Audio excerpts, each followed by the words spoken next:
Welcome everyone again to another one of the 2019 Carb Hall of Fame inductee interview videos.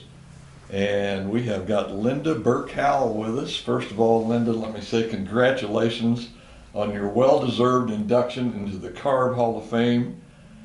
Joining the club with your dad. Yeah, it's great. It's great. With my dad and actually my adopted dad, Charlie. Yeah, there too. Having been born into a racing family, I'm sure you were already addicted. I mean, you didn't need to, have anything to spur you on to be involved in racing anymore. What could have been one of your first remembrances about racing? Really, well, as I got a little bit older, having the race cars set on the street. We lived in Kansas City, Kansas, and worked on the cars on a steep hill. Yeah. Did that, the old jalopy type cars, which were open wheel cars, of course. But Bonner Springs Racetrack, being a young child, sitting there with our winter parkas on, watching watching the races. Yeah. Down at the old American Royal Building, going to indoor racing.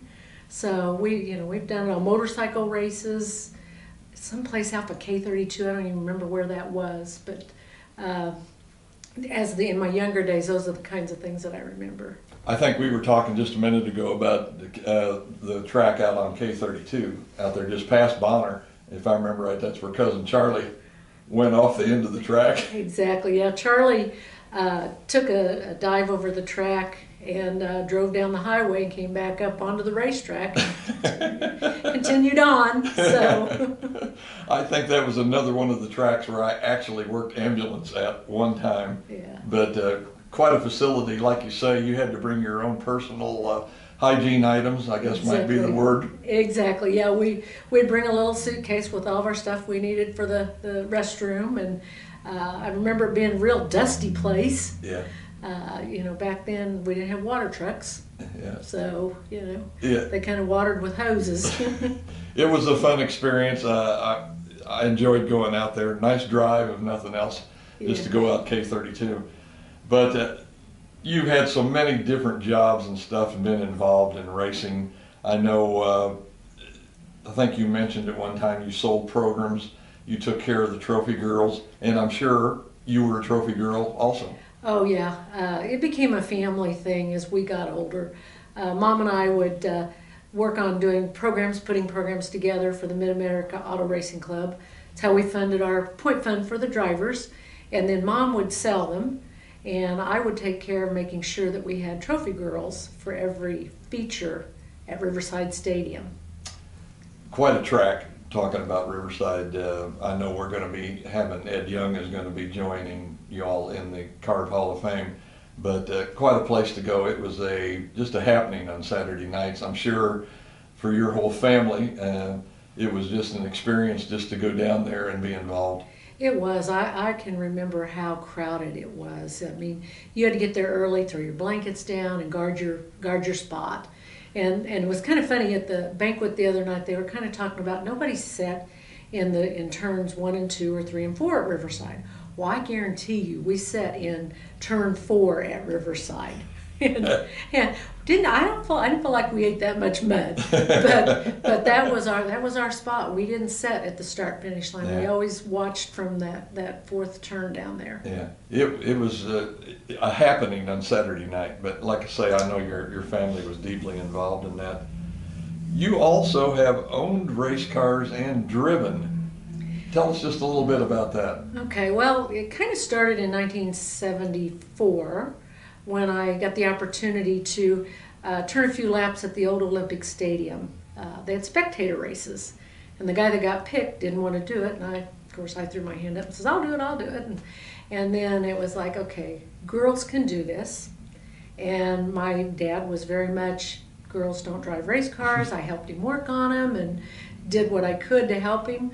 Girls don't drive race cars. Yeah. But I married in December of '74, and my husband helped me build my stock car that spring, and we had a limited season because we also had the sprint car that we had to field, and that took priority over my stock car.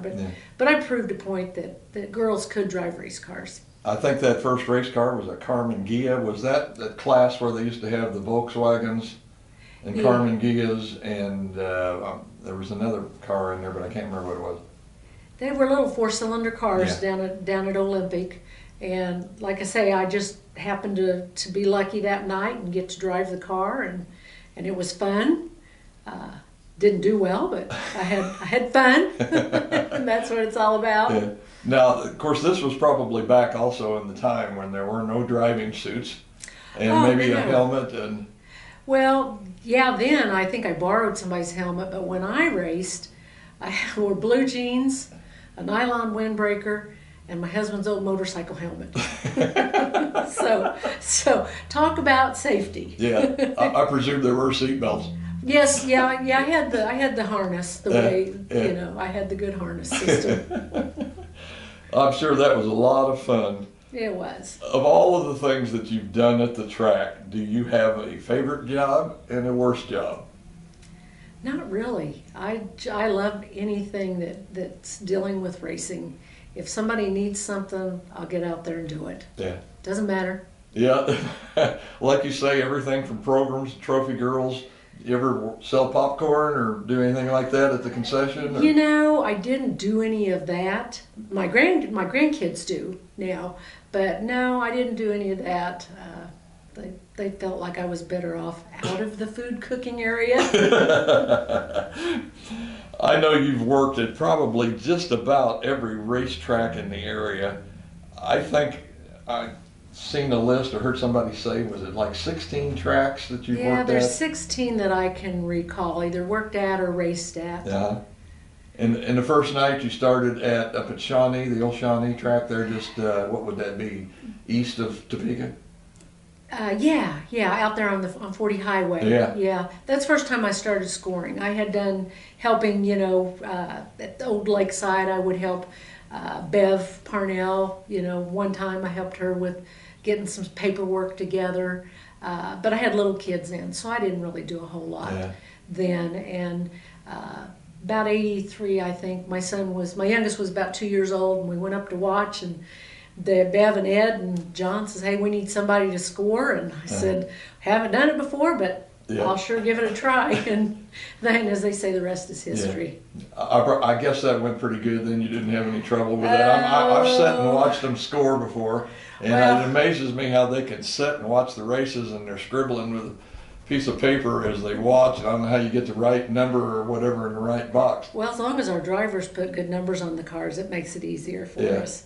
But there's a couple of things that happened at the Shawnee track. I'm sure you all remember Carl Murphy, Fuqua's grandfather. First night I scored up at Shawnee, and Vicki Watland reminded me of it. She said, "Do you remember the night Carl Murphy came busting through the gate to get you guys because he didn't like how you scored?" And I'm going, "Oh my God, yeah, I remember that. I was never so frightened in my life." I looked at her son Lance. We were scoring together. I said, "We don't have any scorekeepers." I threw my score pad in the trash. So, they don't think we're scoring, so we didn't score that. As I recall too, that was probably back in the days before they had a lot of security. Exactly, our track officials were the security. You had to depend upon fellow drivers and whatever bystanders or whatever to help calm these people down. Exactly. And let's face it, Linda, as I recall too, there was also a little alcohol involved sometimes, and you get a little crazy. Oh yeah. We watch that real closely. Of course, my daughter Mary helps me score, and she'll see somebody in the pits with an open liquid refreshment, and she'll go get it and take it from them, and we're very vigilant on that. But we know the drivers. We like a cold beer too after the race. So. Absolutely. With so many women in racing nowadays, it's really hard to remember back how it was. But you actually kind of broke that tradition. I think also, we talked about you being a car owner and a driver, but also with your husband, in that you wanted to go in the pits and actually help work on the race car, and you had to go through quite a ordeal in order to do that. Tell us a little bit about that situation and what happened. Well, we had the sprint car, and we went up to Shawnee on a Sunday night, Topeka Raceway Park, and went to go in the pits. And here, you know, I already had my car racing at Riverside, so I had no problem getting in there. But went up there, and they said, we're not going to let you in. Well, it was just my husband and myself, so nobody else to help him.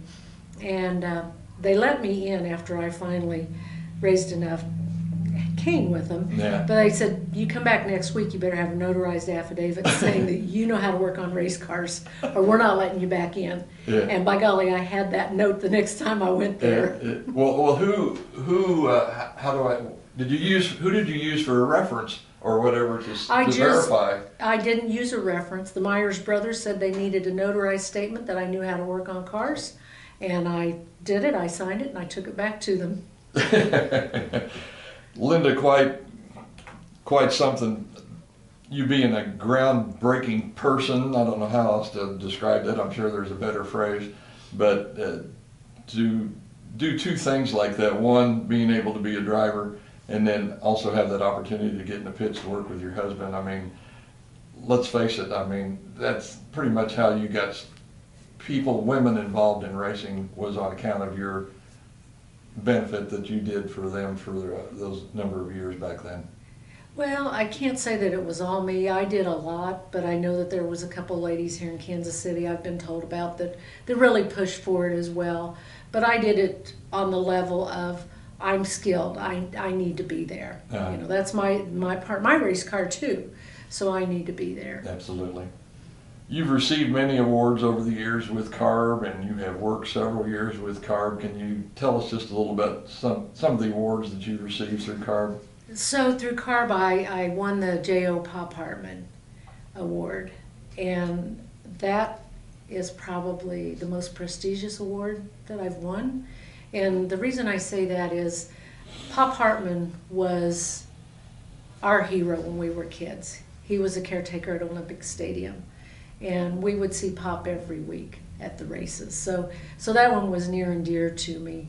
The people at Topeka Raceway Park, the Drescher family, gave me a nice appreciation award. Mid-America Auto Racing Club gave our family a family appreciation award.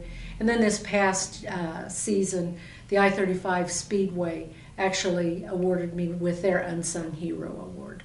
So when you look at awards, those are the awards that I've won, but really the biggest reward is the relationships that I've built with the drivers and the promoters and the fans.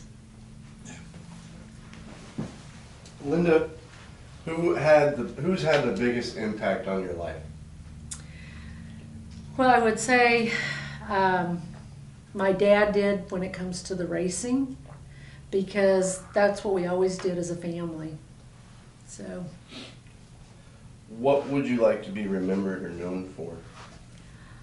I like to be remembered as that person that personally greeted every driver by their first name when they checked in with me, and I did it with a smile.